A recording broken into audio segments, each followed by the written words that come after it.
લેટરકાંડની રાજનીતિમાં પરેશ ધાનાણી હવે મેદાને આવ્યા છે। અમરેલીથી આ સમાચાર મળી રહ્યા છે, તેની પર નજર કરી લઈશું। લેટરકાંડની રાજનીતિમાં પરેશ ધાનાણી મેદાનમાં આવ્યા છે।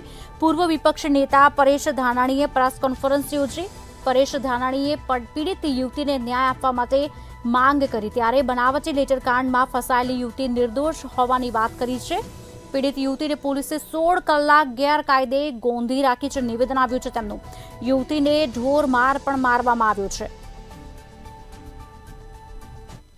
એક ખૂબ ગરીબ નાના ખેડૂત પરિવારમાં જન્મેલી ભણી ગણી અને 7,000 રૂપિયા જેવી નજીવી રકમથી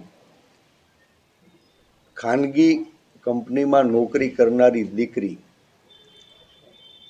એ પીડિત પાયલ રાજકીય કાવા દાવાનો ભોગ બની એક કુંવારી કન્યાની આબરૂ દાવ ઉપર મુકાણી, ત્યારે આપ સૌ પત્રકાર મિત્રોએ એ દીકરીને ન્યાય અપાવવા માટે એના અવાજને બુલંદ કરવાનું કામ કર્યું છે। ત્યારે આપ સૌ મિત્રોને પહેલા તો અભિનંદન પાઠવું છું।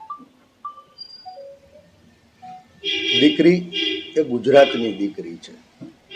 સત્તામાં બેઠેલા લોકો હંમેશા જ્યારે નારી શક્તિ ઉપર સવાલો ઊભા થાય, નારી શક્તિની આબરૂ દાવ ઉપર મુકાય, ત્યારે ક્યાંય પ્રાંતિય વિભાજન, ક્યાંય જાતિ વિભાજન, ક્યાંય સામાજિક વિભાજન કરી સરકાર હંમેશા એની જવાબદારીઓમાંથી છટકતી